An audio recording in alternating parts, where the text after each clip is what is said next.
Good evening, ladies and gentlemen. Namaste, and a warm welcome to each one of you on behalf of National Gallery of Modern Art, Bengaluru, under the aegis of Ministry of Culture, Government of India. We are truly honored to host you for this special evening, organized in collaboration with the Consulate General of Italy, Bengaluru, and the Kiran Nadar Museum of Art, New Delhi, as part of our ongoing outreach and cultural dialogue initiatives. Tonight's event is held in conjunction with the exhibition of the evocative and meditative painting Caravaggio's Magdalene in Ecstasy, painted in 1606. This masterpiece offers a profound glimpse into the emotional and spiritual complexity that defines Caravaggio's art. This evening's talk is titled Ecstasy, Emotion, and Violence, the Art of Caravaggio. The talk promises to take us through the dramatic and deeply human world of Michelangelo Merisi da Caravaggio, an artist whose revolutionary use of light, emotion, and realism transformed European painting, and whose legacy continues to resonate with audiences across the world. To guide us through this journey, we are privileged to welcome Dr. Jayaram Poduval, a distinguished art historian, curator, and educator. Born in Anur, Payanur, Kerala, Dr. Padwal holds a postgraduate degree in art history, a noted scholar of Indian architectural history. He has extensively published on heritage sites such as Ajanta, Hampi, and Badami. He has contributed to major reference works including the Encyclopedia of Indian Temple Architecture and the Encyclopedia of Sculpture, Fitzroy, Debron, Chicago. Dr. Podwal has been a recipient of prestigious fellowships from the American Institute of Indian Studies and the University of Edinburgh. He has edited volumes on Ajanta, E.B. Hevel, and Utpatti Pidugu, and curated exhibitions both in India and abroad, including Satyagraha, which was held in New Delhi and Durban, Chronicle of the Unspoken, New Delhi, and the Parables of Thread, Mumbai. He also served as curatorial consultant for the Chola India exhibition at the Mori Museum in Tokyo. While his core scholarship is rooted in Indian art and architecture, Dr. Padwal also brings remarkable depth in 15th to 17th century European art, making him especially well suited to contextualize Caravaggio's powerful artistic legacy. He currently serves as the Dean of Faculty of Fine Arts at Parul University, Vadodara, Gujarat. Please join me in welcoming Dr. Padwal to the stage to deliver his lecture, Ecstasy, Emotion and Violence, the Art of Caravaggio. Before we begin, I request everybody to kindly put your phone on silent and use the behind doors if you want to exit. So please. Good evening. Namaskar to all of you. Uh, thank you to NGMA Bangalore uh, for inviting me, and also thanks to the Italian Consulate in Bangalore to bringing this fantastic work of Caravaggio. Of course, it is only the glimpse of Caravaggio we are getting, and I just met the consulate, and I said that we are greedy, we want something more from Italy, and of course they have lot, so one of them can come here or a few of them.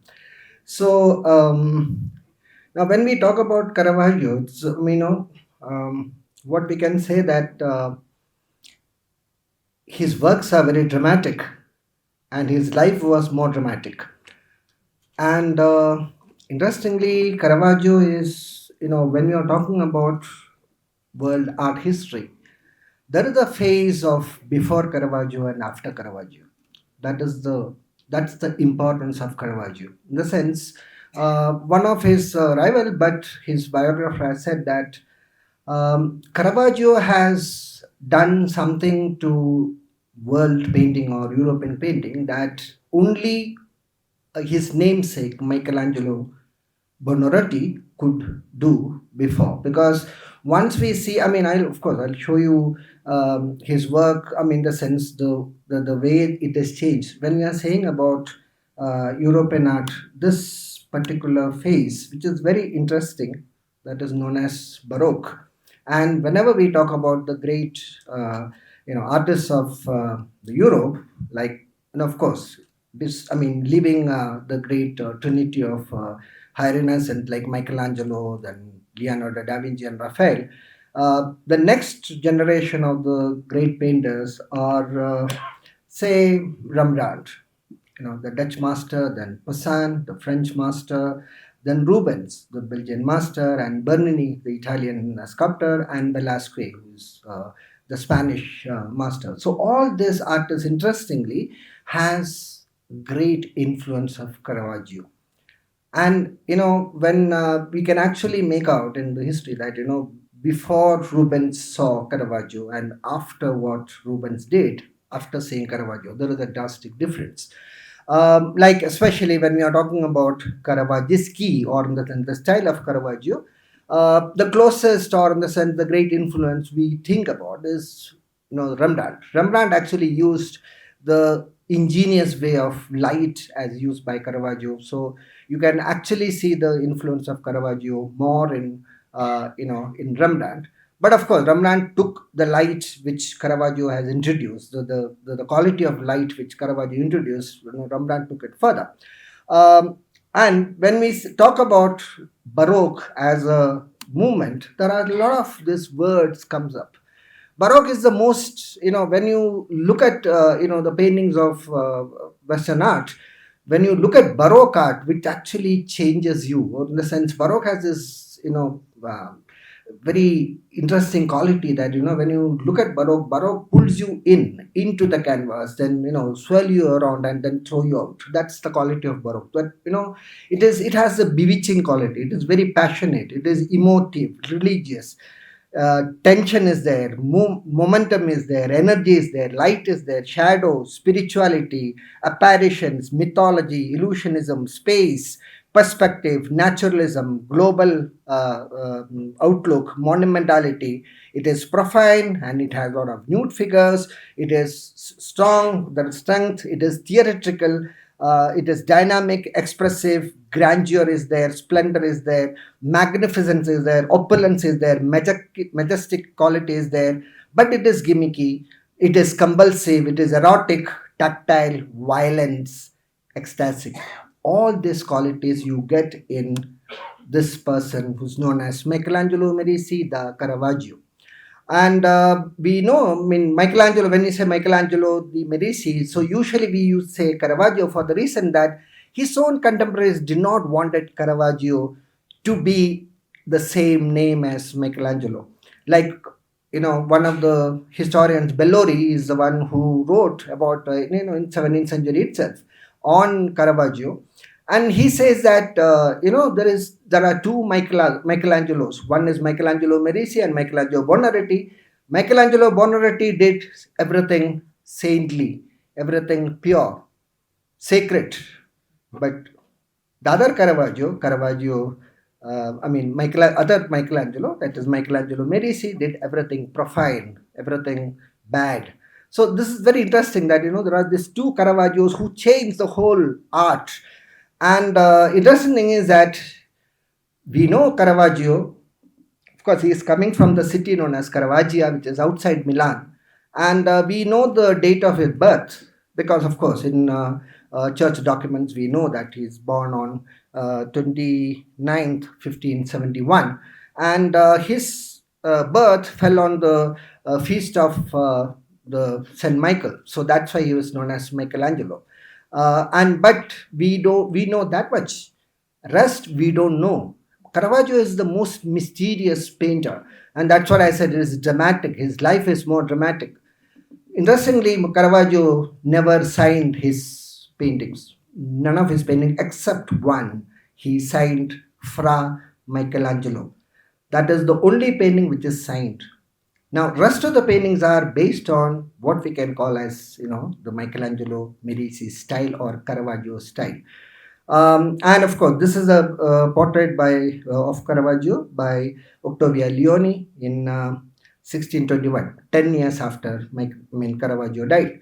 And this is the only painting which has the signature of Caravaggio. You can actually see over there with the blood of St. John. This is the um, beheading of St. John the Baptist, and you can see the blood which is spraying out, and with the blood, Michelangelo Medici wrote Fra Michelangelo because he was included in the group of or in the order of the knights in Malta. So this is a place where he had questions on his own identity, so that's why he signed Michelangelo, and Fra, which is put there, FR is put there. Now, this is the only work which is signed. The rest of the works are not signed by uh, Caravaggio. Um, Now, he actually is an independent painter who stormed into the Roman art scene like a hurricane, dismantling the established norms of art. Independent because he never signed his paintings except once, reinstated his identity in a critical situation. Artists had to implement the methodology of connoisseurship to establish a genre of work. Caravaggio made his work easy with characteristics of painting which was unprecedented. Because when you look at the work of the painters before Caravaggio and Caravaggio's work, there is drastic change. His biographer Bellori says Caravaggio could only imitate nature. He lacked invenzione, decorum, and designo. But indeed, Caravaggio created the nature only he could have done. His nature was more realistic than the nature itself. His still lives are comparable to Cézanne, the French painter later. So he reinstated the Massachusettsian realism with that of vibrant hues of Venetian combined with the Flemish aesthetics. So interestingly, so there is the Flemish aesthetics, there is the Venetian aesthetics, then there is the Florentine aesthetics, and when you look at the Mannerist paintings, what actually happens during say Caravaggio's time is that the mannerism has actually deteriorated in a manner like unlike the works of Titian and Michelangelo. So that particular deterioration, Caravaggio changes that. Now, when you're talking about Caravaggio, this is one of the statement made by Roger Fry. What begins with the work of Caravaggio is quite simply modern painting. Now, when you're talking about modern painting, there is an element of abstraction. So there are certain things left to the audience to ponder upon, or there is an element of what we can say intellectualism which is given to the audience, that okay, you think and you create for your own. And when you look at the work of Michelangelo Medici, that is Caravaggio, you can actually see that element. Like for example, you can see that stroke, after Roger Fry there is a stroke, and that stroke is basically, that brush stroke is basically the wings of the Cupid. So he just gives you a suggestion, and then you as a intellect or as a viewer with intellectual elements, that you can actually ponder upon that and create. So it's almost like what later Picasso will suggest, or in the sense Braque will suggest, or the modern painting which has abstract, like what Kandinsky will do. So though exactly not exactly having a great in the sense direct relation, you can actually see that Caravaggio is the first one to think about this aspect, that okay, leave certain things to the audience, or consider the audience as an intellectual. That is the key point of modernism, and that's actually starts with Caravaggio.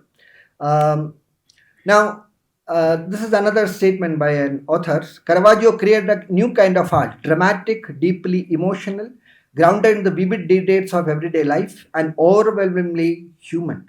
Breaking the boundaries between the art and the life, he overturned the artistic conventions of the day. He played on the detail of the setting of the scene, focused on the expressive human figure, and invented a brand of stark realism that shocked many of his patrons. Now, this is the self-portrait of Caravaggio, painted in 1600. This is, of course, from the a detail of a painting. Of course, we'll see that painting later. Now, when Caravaggio was, I mean, we don't know what he studied in Milan. Milan, he studied under this painter known as Simone Petrazzano. That is his work of Simone Petrazzano work. You can see that it is basically the late mannerism which is actually working. And Petrazzano was actually a student of Titian.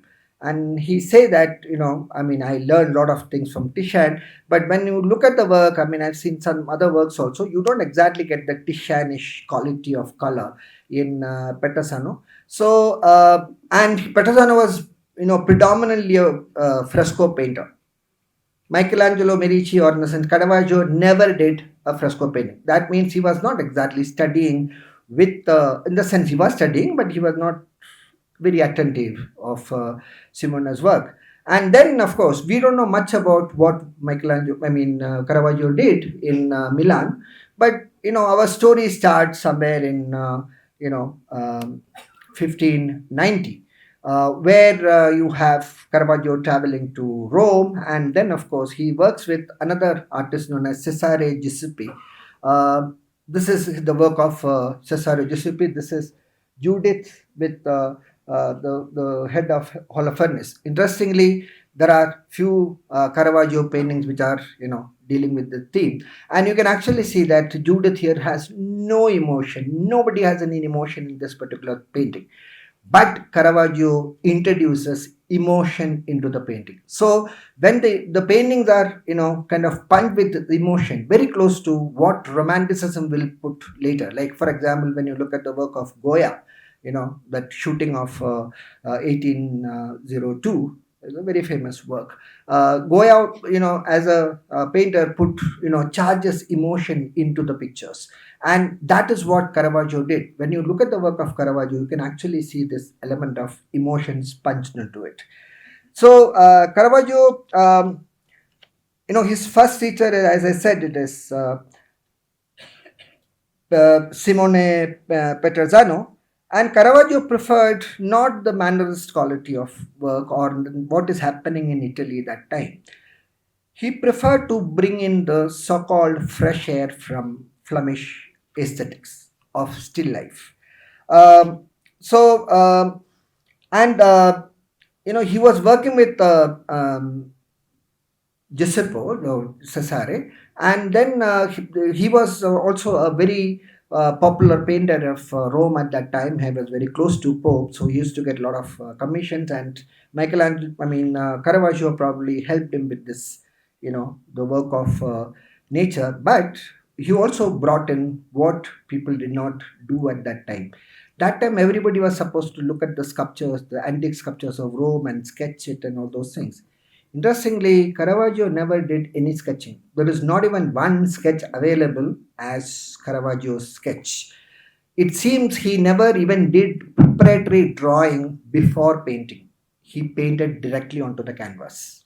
That's what we know about Caravaggio. Of course, if day after tomorrow somebody comes with the sketches of Caravaggio from some collection, of course we don't have any thing. But at present, the art historians believe that Caravaggio never did any sketch for or prepared sketches, or even any sketches like that, because Caravaggio's work is spread all over Italy. To collect and bring all together as Caravaggio was a big project which actually happened. And of course, the painting which you have seen, fantastic work, which was actually painted in Naples, in Alber's Hill. And then the historian knew that it was lost. We don't know where it went, but of course it came out.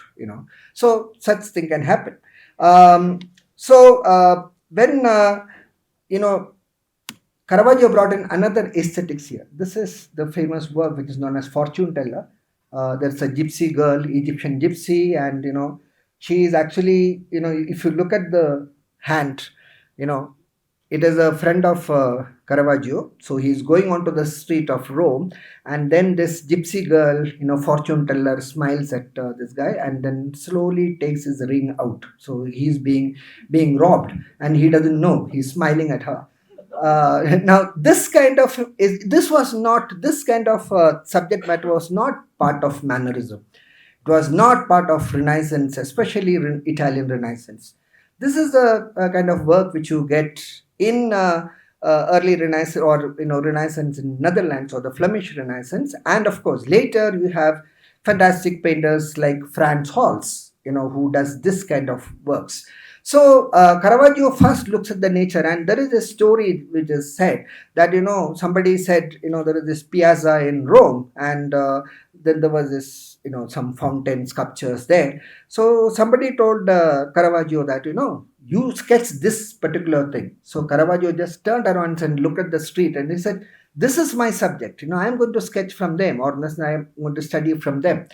So he had I mean, of course, this guy is the person is the boy is a friend of Caravaggio. So there are this bunch of artists roaming around.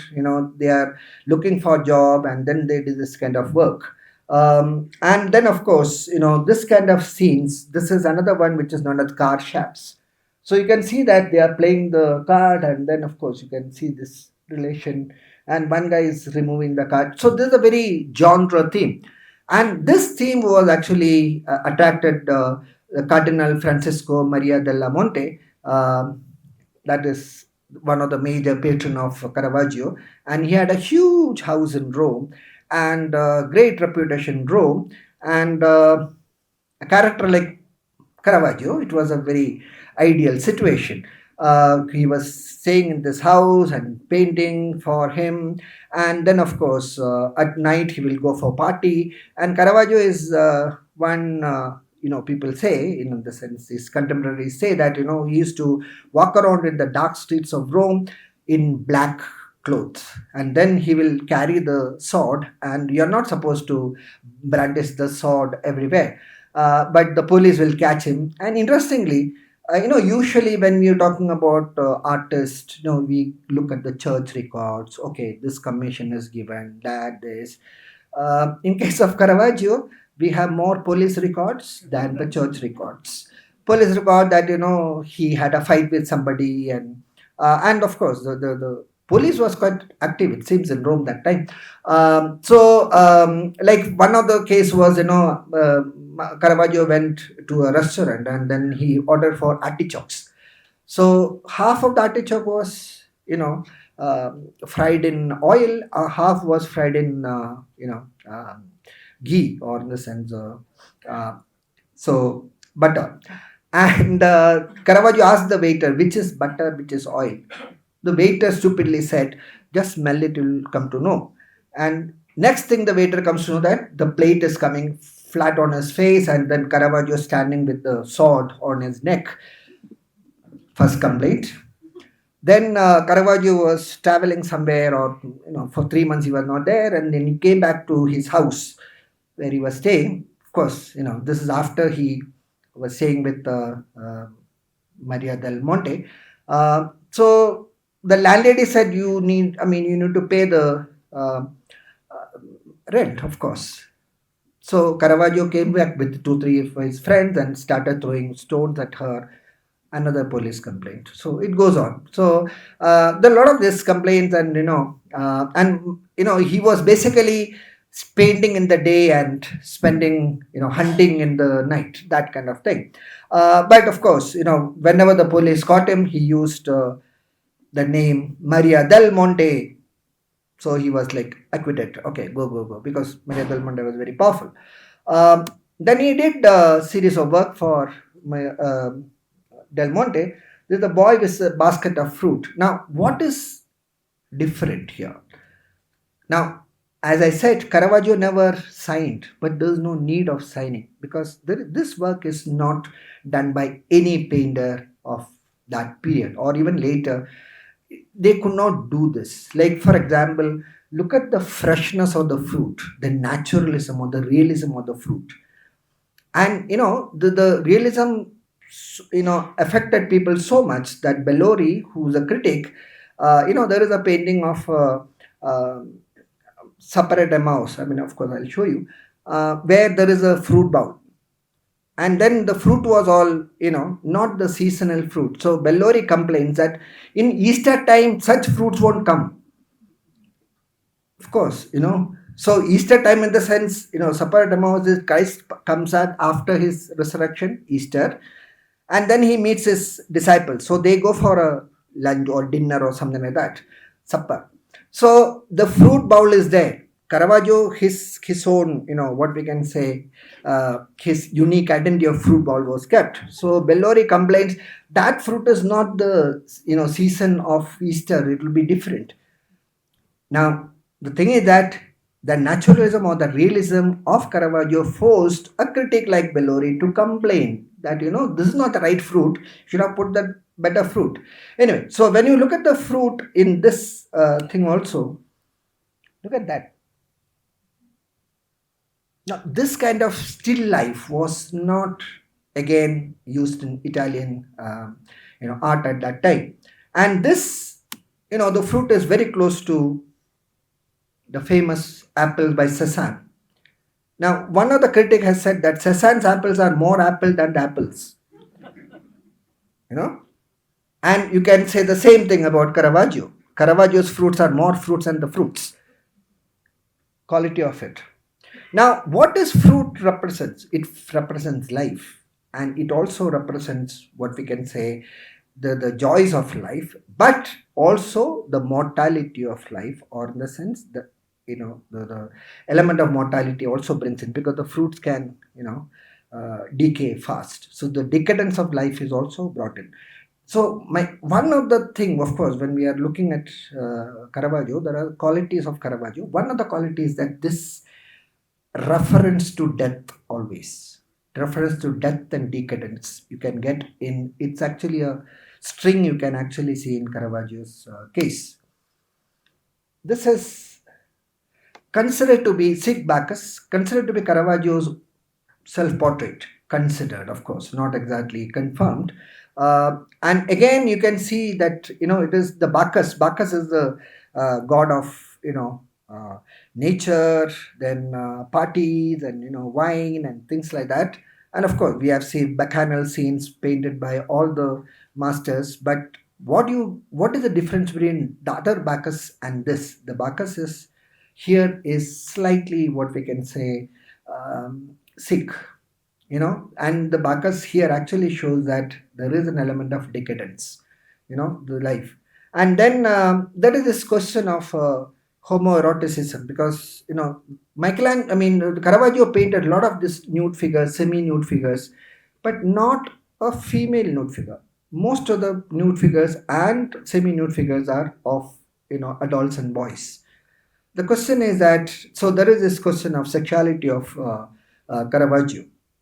But Caravaggio also has a lot of girlfriends. Like, for example, one of them is known as Lena, then Felide, lot of them.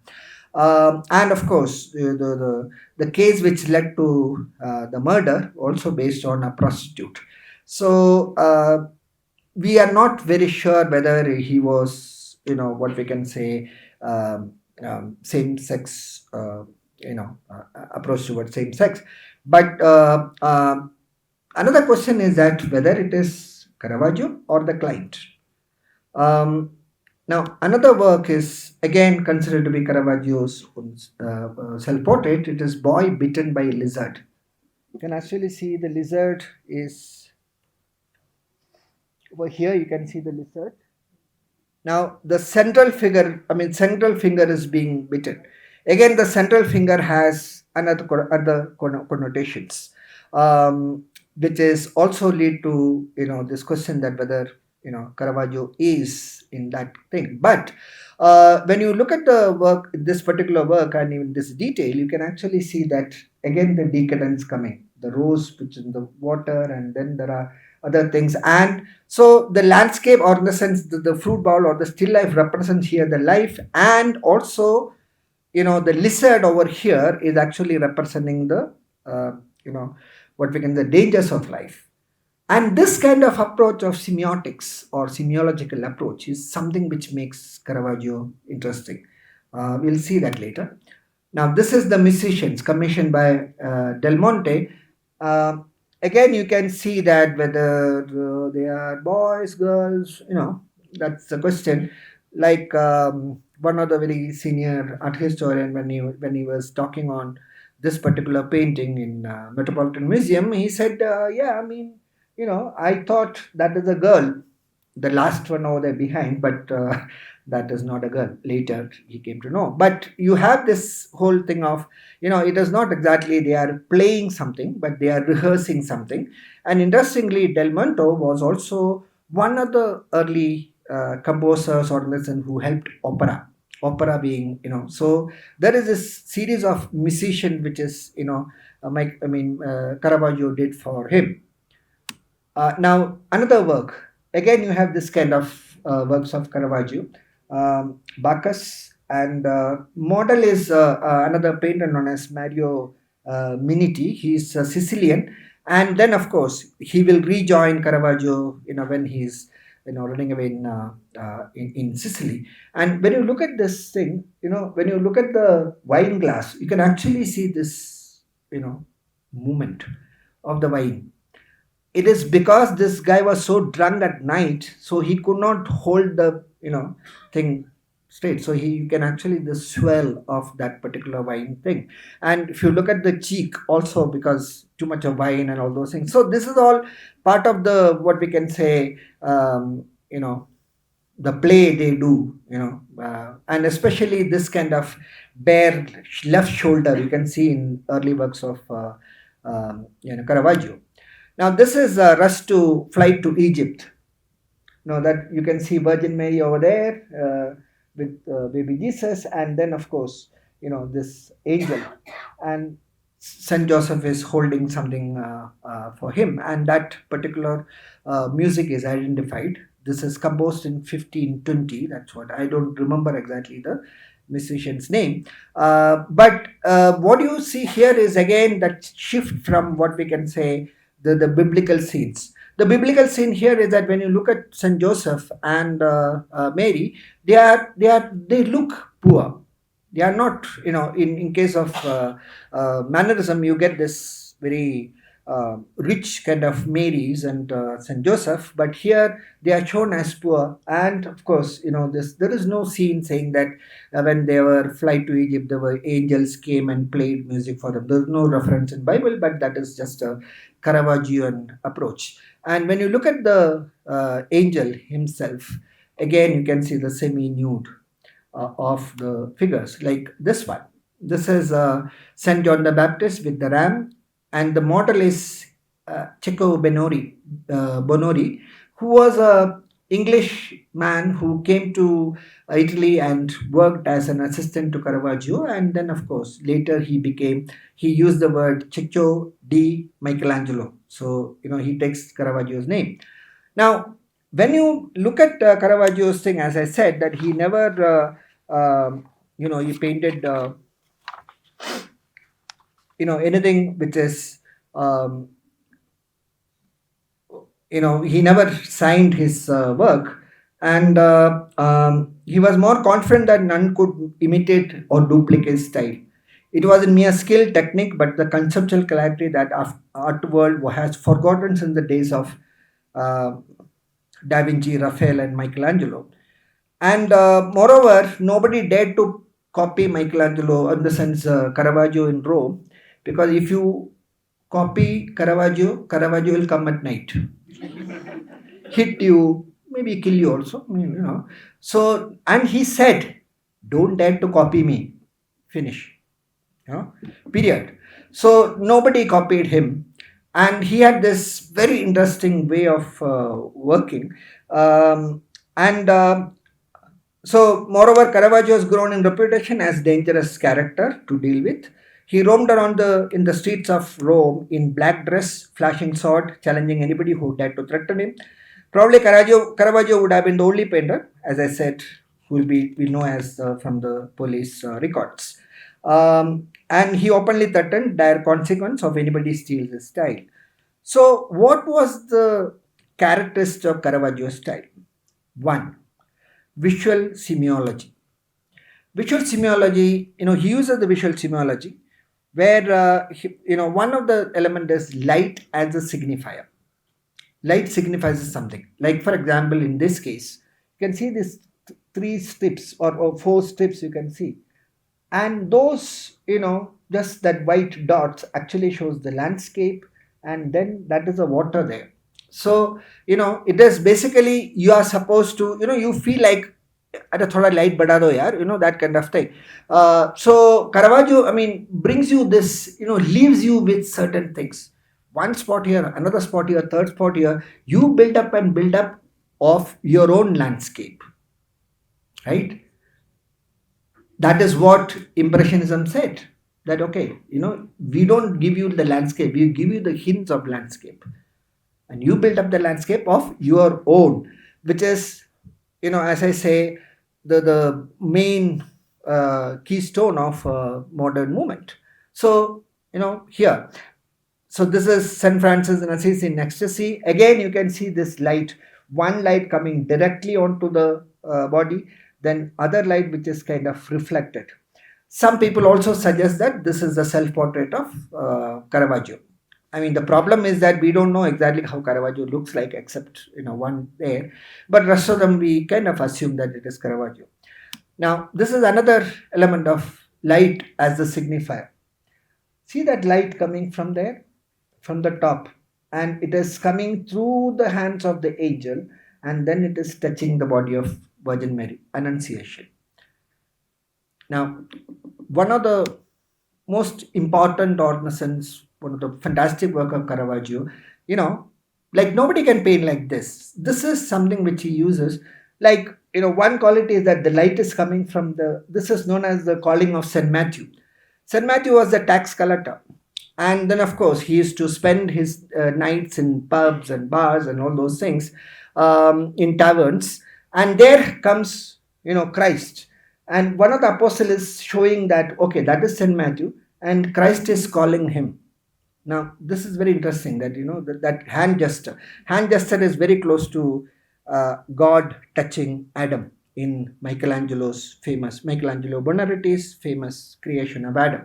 So you can see that, that hand is kind of highlighted, and then the light is coming from the heaven.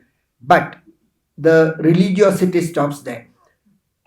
Look at the other characters. The other characters are, 16th century Rome, the tavern. They are all fighting, and this Matthew is completely lost his bet, and he's counting the thing. Then, of course, look at that. He's pointing. Then, of course, everybody is pointing to St. Matthew. Now, if so the light here becomes as a signifier to the, the divinity. And if you increase the contrast, this is what you get. The only people, the faces are shown, rest is completely in dark. Where that pointing is, you can actually see. Now, so there is an element of visual semiology which is not there in Mannerist work at all. For a period of, say, after Michelangelo Buonarroti has painted certain works, like, of course, most of this work, the ceiling, you have a lot of this semiology which is, which you can actually use. But in the Mannerist phase, that thing is completely gone. That intellectual element of the art was completely lost. And Michelangelo Medici brings it back. And, so this is where you can actually use the semiology of light here. The other is visual semiology, props as signifier. Now you can see here Judith and Hornophanis, and you can see this curtain which is there at the background. And the blood is not, he doesn't want to spoil this area with a lot of blood. So what he does is that he uses a curtain on top, red curtain. The red color for Caravaggio is death. Now, so you can see that, when you look at this particular work, if you increase the contrast, what you see is the first, the red color. Of course, we'll come back to this painting, for other reasons. And this is the Death of Virgin by Caravaggio, 1606. And this was actually made for, it was the Carmelite Church, Santa Maria della Scala, in Rome. But when you look at this works, or in a sense, even this, the common people being addressed, or what we can say, giving realistic element to the biblical scenes, bring the biblical scene to the common people. This is something which is, Emil Nold will do much later, the common, Christ or whatever. And this is basically, historians actually believe that this was made because Caravaggio was greatly influenced by leader, a church leader known as Carlo Borromeo. He was the Archbishop of Milan, and what he believed that, we are sinners, because that is the counter reformation kind of thing. You are sinners, and then you have this issue that, whether the element of what we can say suffering has to be there. And he says that, everybody could be, everybody should have a chance to for redemption. You can come back, you can actually, what we can say, through meditation, through coming back to the Catholic fold, because, reformation happened, people run away from the Catholic fold, and then counter reformation say that, okay, bring them back. And bring them back in what way? Again, the Council of Trent in 1653, not 1653, 1563, says that, we should use a language of naturalism. We should use a language of realism to bring back the people, because people are going away from church. The visuals which you are creating is absolutely spiritual, and the visuals are not exactly reaching to the people. So how do you bring that? You bring back through realism, and you can see this element of realism over there, and so this is a typical element of Caravaggio, where he brings back what we can say the realist element into biblical themes. And this is again another example.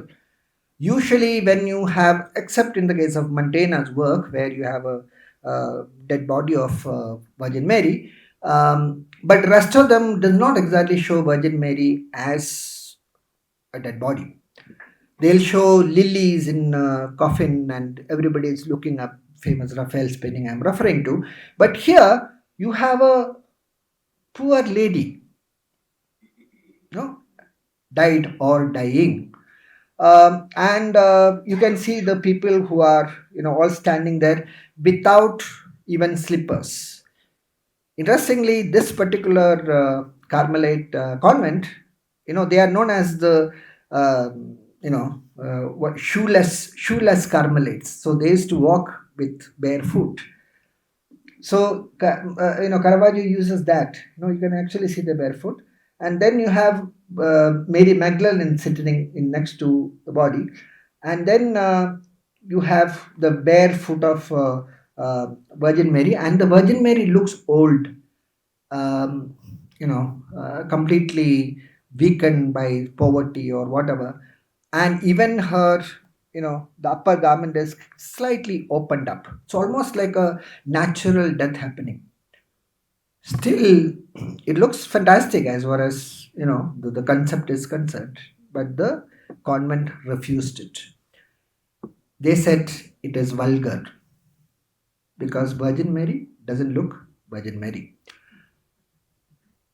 She looks something else, and the model was someone else, because Caravaggio said that, the human body reflects light in a different manner when they are alive or dead. Okay, so he said, I cannot exactly take a model who is alive. So he picked up a dead body of a prostitute for this. His contemporary Manzoni mentions that, he writes that, the church refused it because they thought it is very dirty. He doesn't say what dirty, doesn't look any dirty, but Manzoni knew that who this girl is. So he, probably this thing was completely refused, and a very interesting, or in the sense, Virgin going up with cherubs, and angels were put in that particular place, and this painting was lying in in Rome after the death of Caravaggio. Then comes one painter known as Peter Paul Rubens, looks at the painting and he says, "Oh, this is a bloody good painting." And he suggests that painting to be bought by the English ruler Charles V. So the Charles V bought it and it was kept in the palace collection, but then of course it was sold to Louvre. So when you go to Louvre, don't miss this because this is in the same veranda as or in the hallway as Virgin of the Rocks of Leonardo da Vinci, and you go walk down and you have this one, and it is magnificent work. So again you can see that red curtain over there.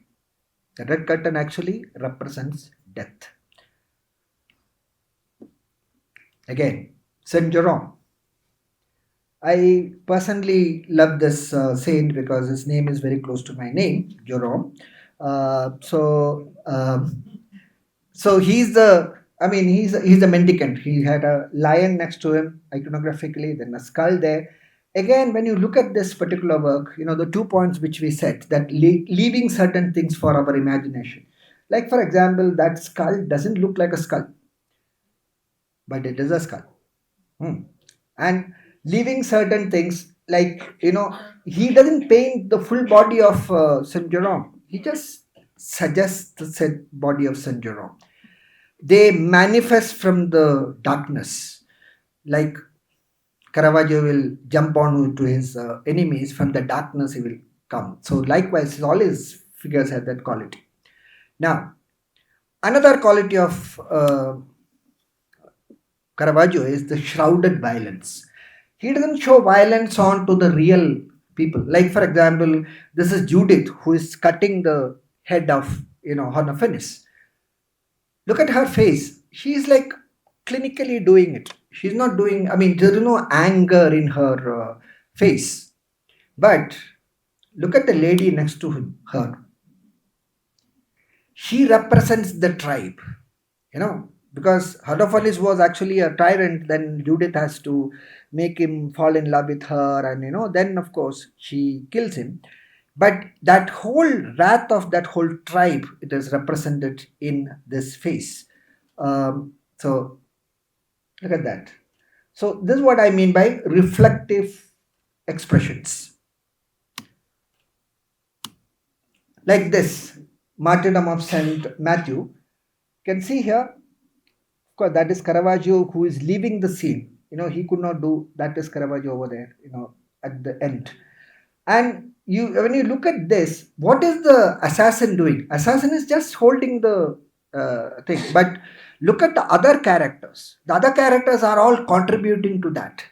Very theatrical in this. This is the theatricality. It is not done by one actor. A group of actors are creating that thing. Like for example, action and reaction. That makes theater. Just one action won't make the theater. The reaction is very important. So likewise, the reactions of five figures added onto this particular thing. Like for example, this boy running away. And of course, Caravaggio at the back, a different expression. Now, this is again, this is the sacrifice of Isaac. And by the way, this is the landscape scene for the last time in Caravaggio's work. This is very important point because it will, lead us to another point. So he doesn't use the landscape after this, but look at this face, the boy's face, violence, and this cry of violence and that approach is there in Baroque, throughout Baroque is full of rape of this one, rape of that one, killing of this one, violence, running around, hitting, and that's the Baroque quality, and he starts this.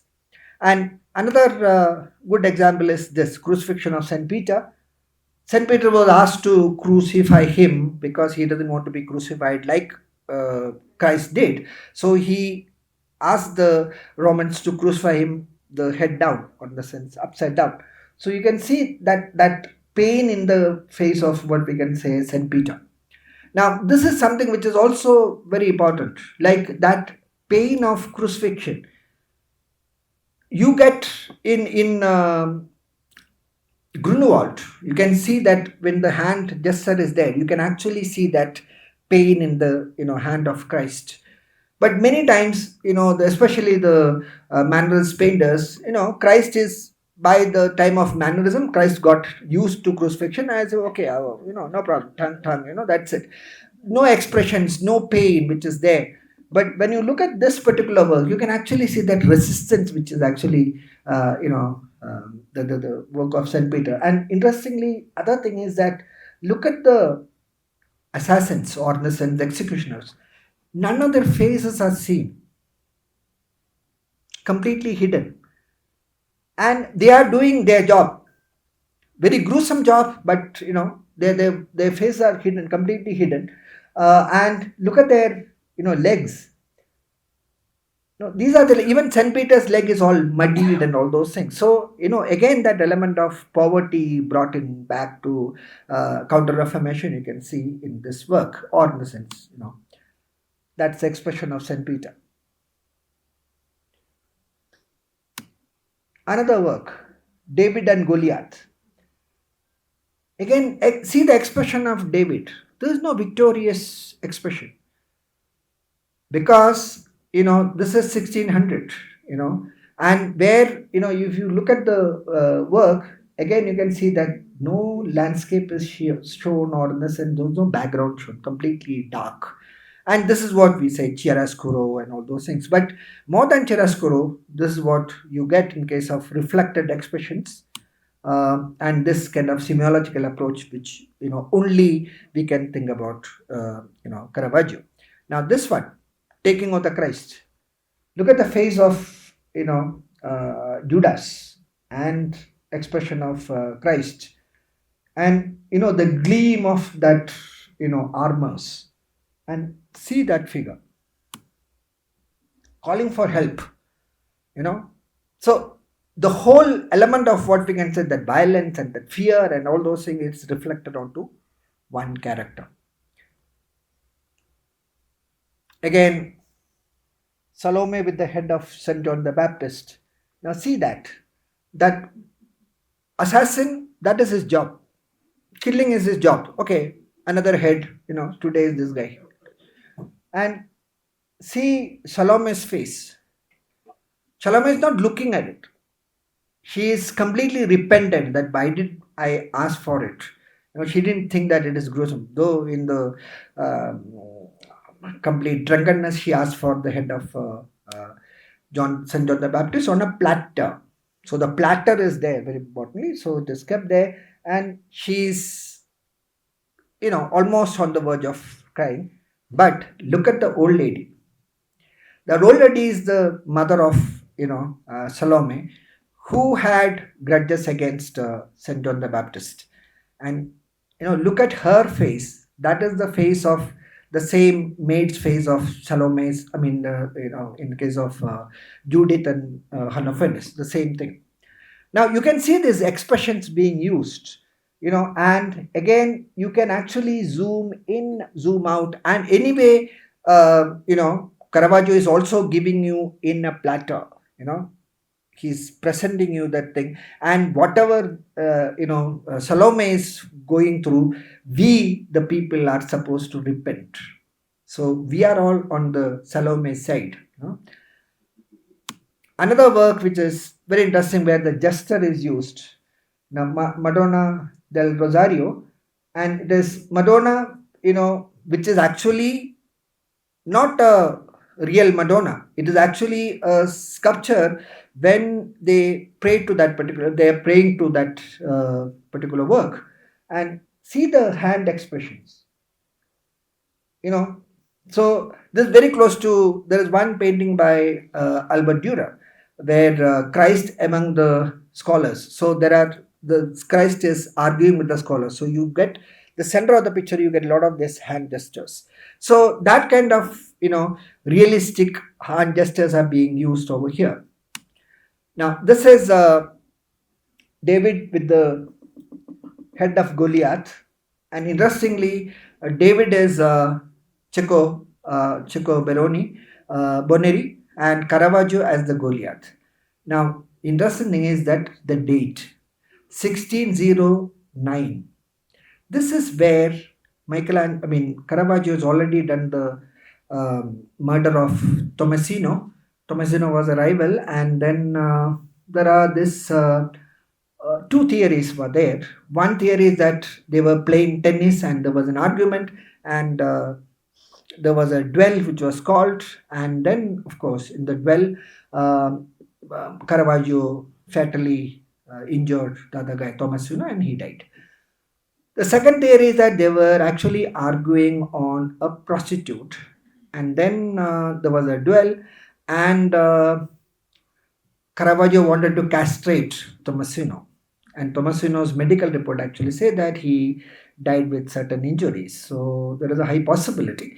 And anyway, whatever happens, that he realized that he has done a great mistake, and then the papal police was behind him, and the bounty was on that. So if somebody brings the head of Caravaggio, he will be rewarded. That's the call it. That's the thing, rule. And then Caravaggio started running away, and as a plea for the clemency, he gives this particular work, and saying that you want my head, here is my head. So that's the head of Caravaggio, by the way. So that's a self-portrait as Goliath. This is Salome with the head of Baptist again. You can see that. Look at the expression of Salome, and again that old woman.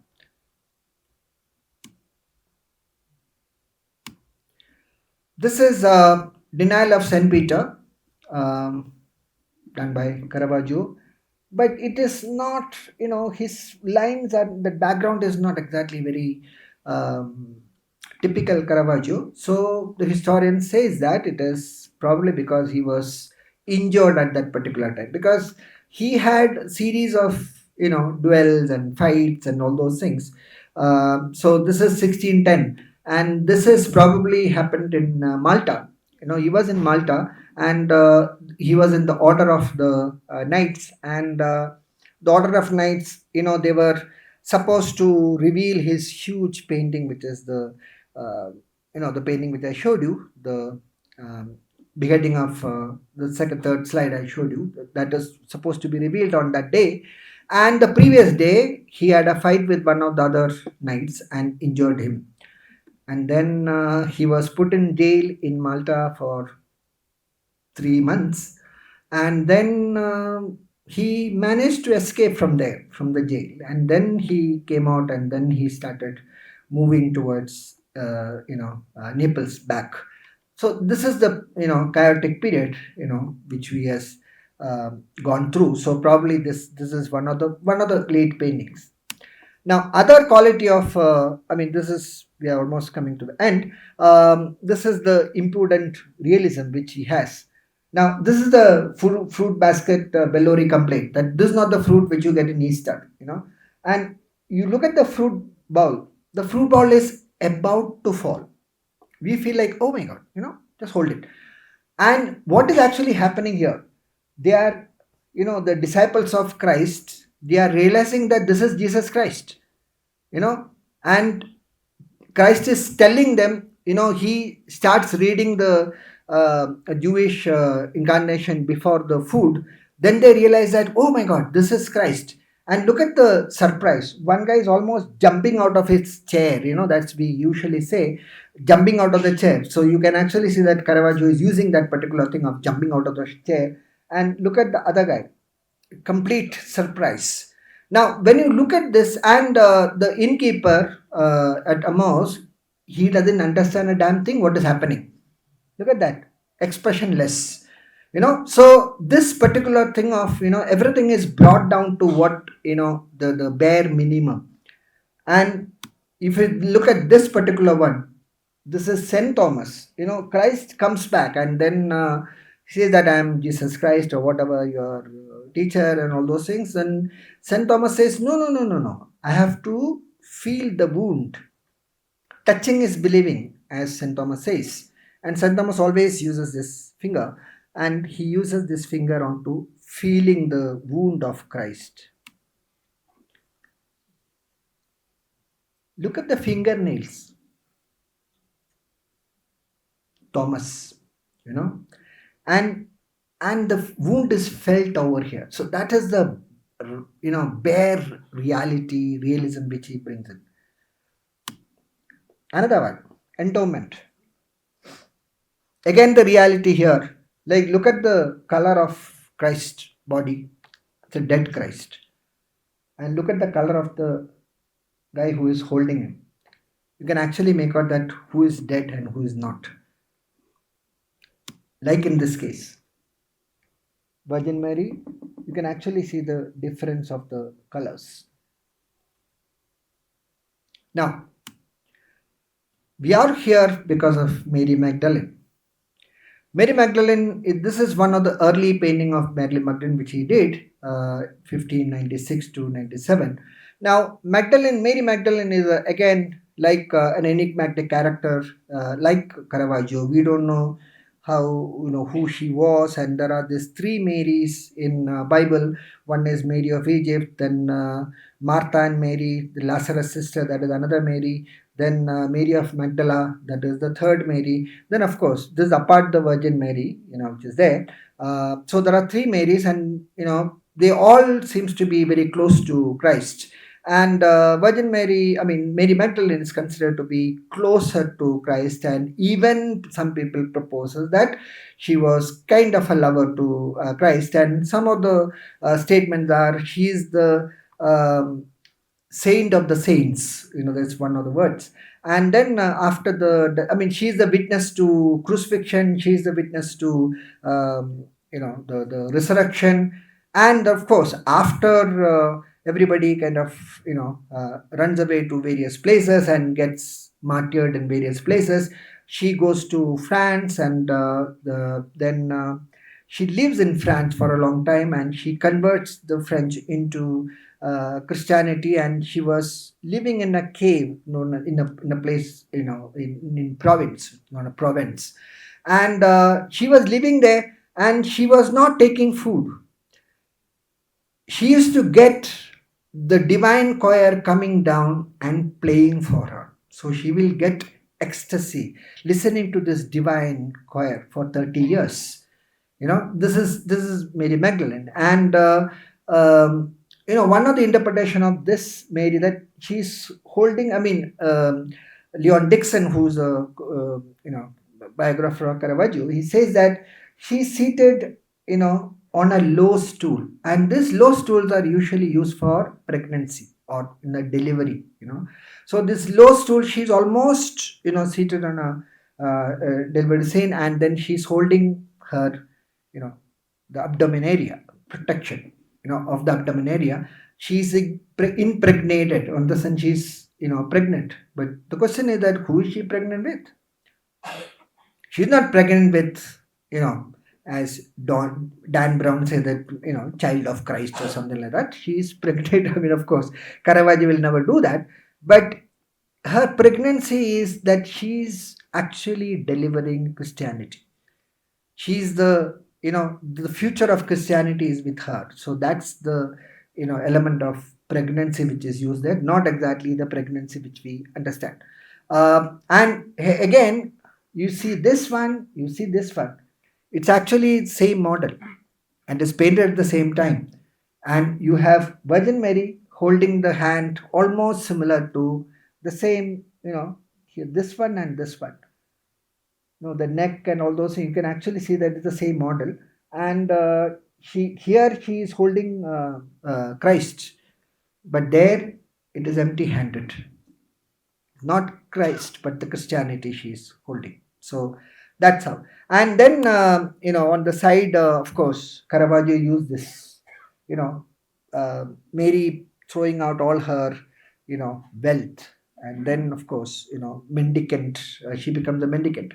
Now, she's shown in Bible as a sinner who, through her devotion to Christianity and Christ, has redeemed herself, one of the spiritual leaders.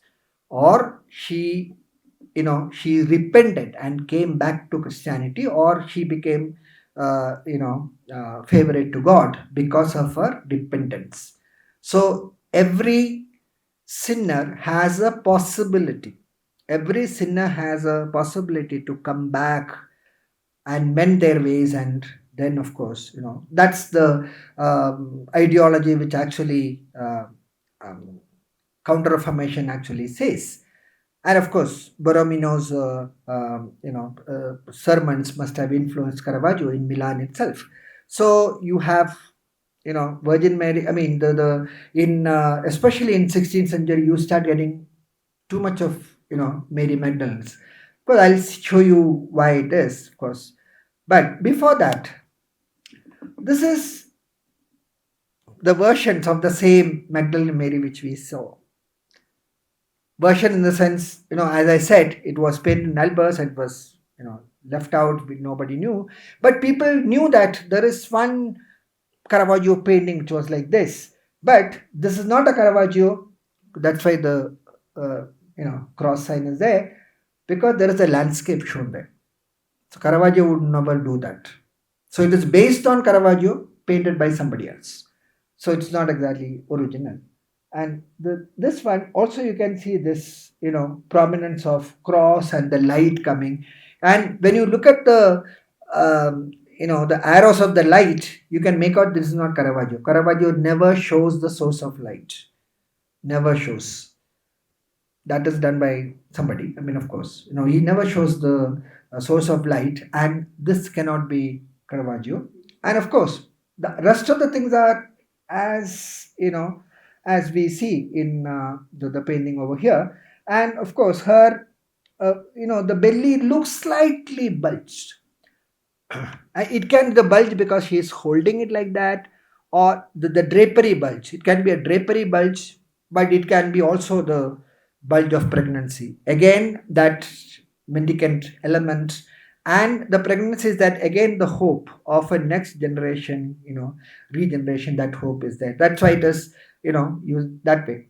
Um, Another one which is very close to Caravaggio, but not Caravaggio because it is signed 1615, and it is by Artemisia Gentileschi, one of the closest followers of Caravaggio.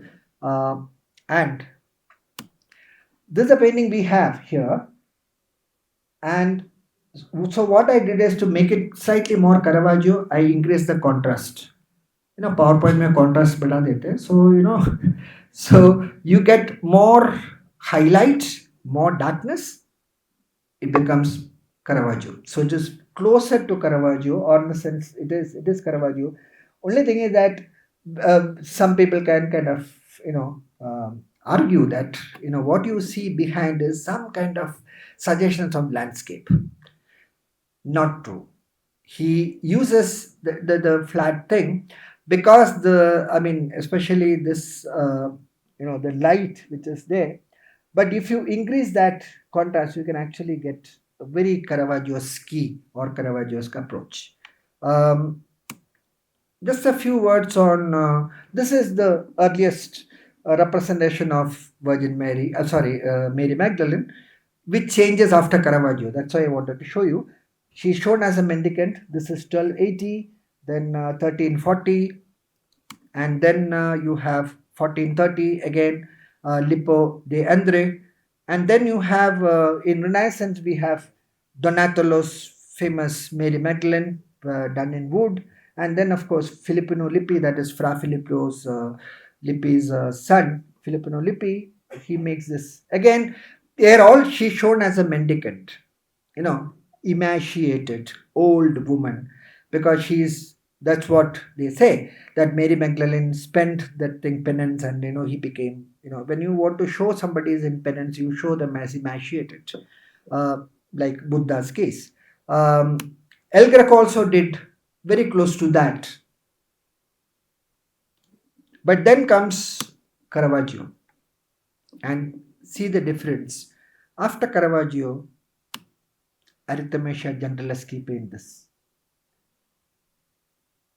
She's, the earlier mendicant version is not exactly showing her as a woman, real woman. And here She is a real woman, repentant, and spiritually in that ecstasy aspect. And this ecstasy is something which is not existed before Caravaggio. Sorry to say, you know, nobody had this. I mean, everybody was getting blessed, but never in that ecstatic manner. Ecstasy was there, not there. And Caravaggio was the first one to bring in this ecstasy. Um, this is Mary Magdalene by a French painter, Georges Latour, and again you can see that light. The source of light is shown, which Caravaggio never shows, and Caravaggio was very popular, and all these artists actually use Caravaggio as a role model. 1640, and then you have Artemisia Gentileschi, Mary Magdalene as Melancholy, and of course in 1610 onwards you have this for 20-24 years you have a movement which is known as Caravaggisti in the sense very close to Caravaggio. And this is on the left side is Peter Paul Rubens, on the right is Caravaggio. I don't have to say anything. The influence is so obvious. This is Caravaggio and Artemisia Gentileschi. 1620, 10 years after Caravaggio died. This is Caravaggio. Same scene by Rembrandt, Denial of St. Peter. Look at that. You can really see the influence of Caravaggio onto Rembrandt, of course.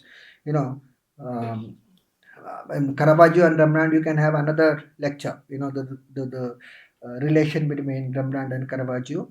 And of course, when we talk about ecstasy, usually we identify this sculpture. This is known as the Ecstasy of Saint Teresa. This is a very famous work in Rome. Brilliant work in marble. And look at the face. That ecstasy face is definitely, Bernini has seen Caravaggio. And of course, you can look at this workers who are doing the crucifixion very close to the stone breakers by Courbet. So Caravaggio's influence doesn't stop, in his period. Everybody got influenced, and the thing is that that's the quality of Caravaggio. Once you see Caravaggio, you will never stop seeing or yearning to see more Caravaggio. This is Cindy Sherman, feminist photographer, and of course Caravaggio. So Caravaggio's influence continues, and hoping to see more Caravaggio, sir. So thank you very much.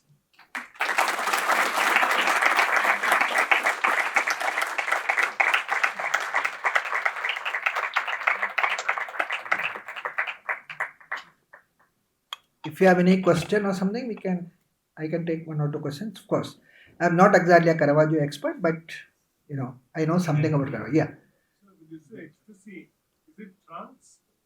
Yeah, it is. It is a kind of a trance in the sense, ecstasy is like, well, sorry to use the word, it is almost orgasmic. So the ecstasy also, there is a sexual ecstasy also, then the spiritual ecstasy also.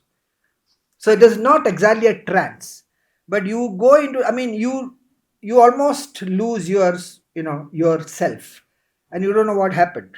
That's that ultimate happiness, or ultimate, not happiness, ultimate joy is, you know so that's what ecstasy is.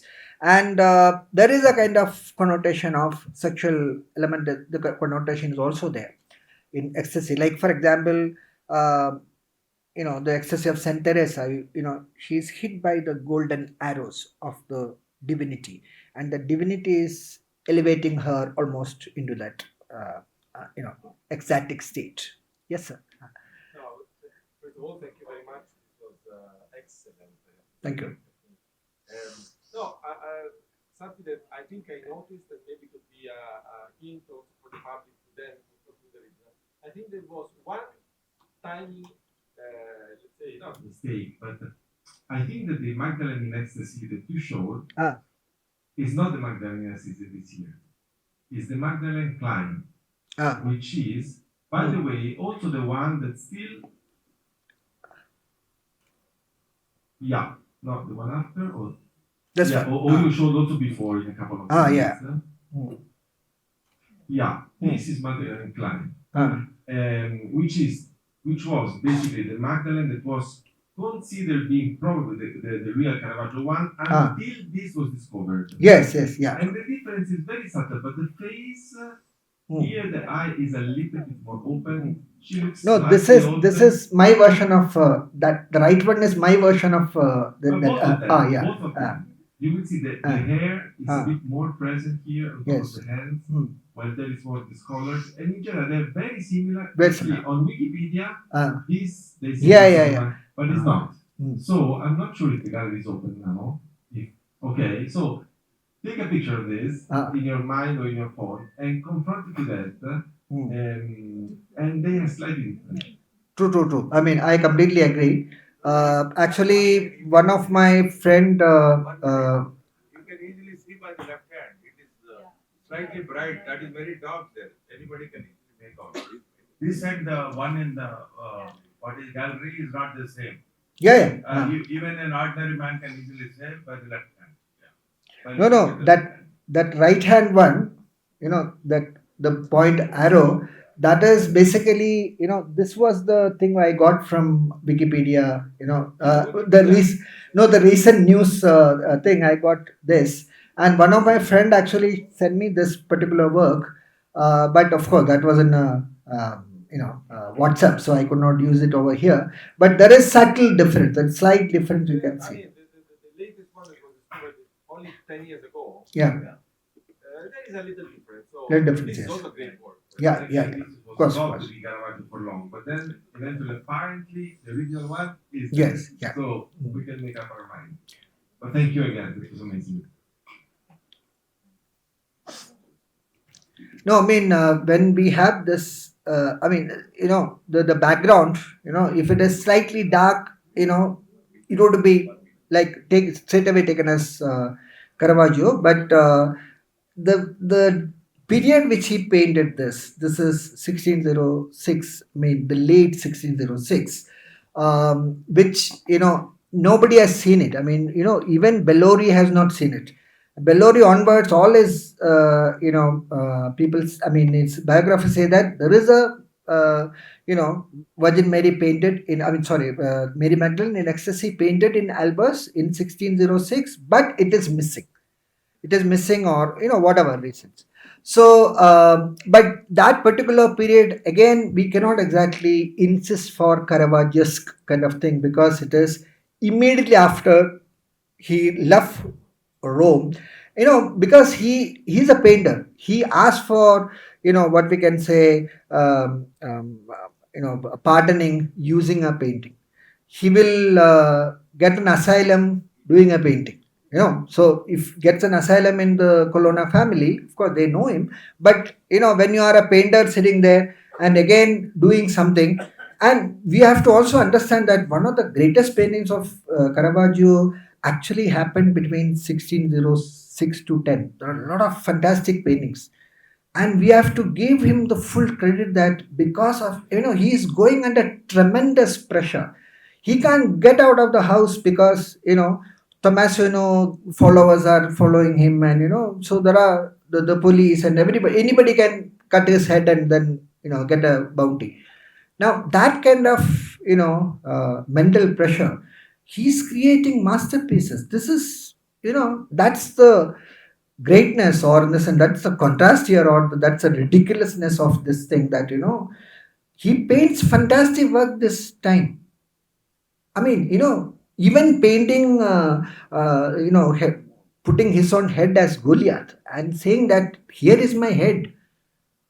It's almost like committing suicide, in the sense, he's saying that, okay, cut my head.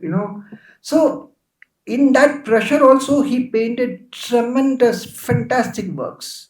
This is something, I mean, many painters could not exactly go through that. Yeah. So that crisis creates the better work in him, because he says that this is the way I have to, talk. And, and when he signs, and the signature is also because of that pressure of crisis, that, his identity, that I am Michelangelo Medici. That's the first time he's saying, or probably he'll say that, okay, when I'm getting killed, if I'm getting murdered, nobody knows who the painter was. So he writes his name there. Very interesting painter in that thing. So that's why I said it is dramatic painting and more dramatic life. Yes, Yeah. sorry, you mentioned light sources. Ah. The painting exhibited here, Ah. the dark side of the other, you look at it. Mm. There is on the top, the left-hand corner top, there is a sort of orangish, reddish, Yeah. lighter sort of thing. What do you attribute that? No, that's not the source. No, Because that's not the source. No, it's not. What is it? How would you describe it? What does it have? no, that's Attribute? that's the I mean that's the controversy, that, when you Caravaggio usually doesn't use light at the back. Yeah, but you know what I'm talking about. There's a patch. Yeah, there's a patch. There's a on the patch. left-hand corner. There's a patch. That doesn't And, seem to I would say, in let's say, in conclusion to this particular thing, that probably, as I said, he was on the run, and this painting would have been, one more coat, then you'll become, that's because I'm not denying it is Caravaggio, but it is, if you have one more coat over, this is the one we are talking about, that patch. And the thing is that this, the photograph, the light of the photograph over here also, that light is different. So many times this works will play that way, that, the contrast will be like that. That kind of surface you get, that whiteness is not Caravaggio's whiteness. It is because of the reflection. So it is very difficult. And of course, while working on this, of course, I didn't, see this particular work. And of course, I was trying to source from various sources. And, there are these sites like Web Art Museum and all those things, where you have the authentic Caravaggio. But unfortunately, this work which we have in Bangalore is not there in any of the collection, because it's a private collection which came out just now. And it takes a lot of effort, and affirmatively say that it is Caravaggio, and it is an exceptionally, good discovery which actually happened, this particular work, because as I said, Caravaggio is he is, imitatable also because of that contrast. And the thing is that if somebody was faking it, they would have made exactly that black color. So it is because you have that element of one more layer, uh, that looks like it is a authentic collection, and the collection comes from related to Colonna family. That's what I heard. So that's quite a, original source. So Caravaggio actually, it gives what we can say, it's a demonstration of how art history can build up, through connoisseurship can build up, what we can say, a painter. The sense, there's a painter here who has not exactly signed in any of his painting, but just looking at his work, and as I said, not exactly the color. And I would say this is, Caravaggio, more Caravaggio, for the reason that what I say, the visual semiology is very much there. He's not holding the skull. The skull is kind of intended, signified. That is more Caravaggio. Not exactly the style. Style is, so stylistically you can have argument, but as far as the concept is there, you cannot conceptually, you cannot have an argument against this work. That's what I feel. Okay. Any more questions?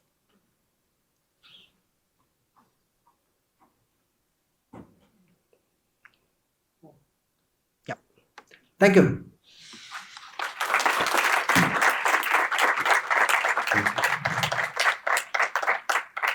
behalf of National Gallery of Modern Art, Bengaluru, and the Consulate General of Italy and Kiranadar Museum, I thank Mr. Jayaram Poduval, sir, for the illuminating and thought-provoking lecture. Sir, your reflections on Caravaggio's emotional intensity, aesthetic mastery, and cultural significance have offered us a deep, enriching perspective on this extraordinary work. Thank you for coming all the way from Baroda and giving us this lecture. Thank you for calling me. I now request Mr. Alfonso and our director, Ms. Priyanka Mary Francis, to kindly thank our speaker today with a small token of appreciation from our art shop. Please. Sir, please come.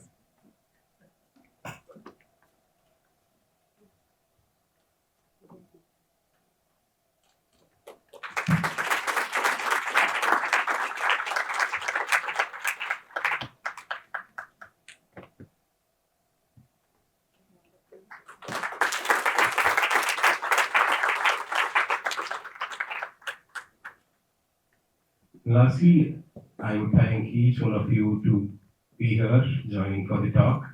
And we have also scheduled the other outreach program, which will be on the 5th. We have the well-known artist, Mr. Vasudeva Kamath. He will be doing a portrait demonstration here.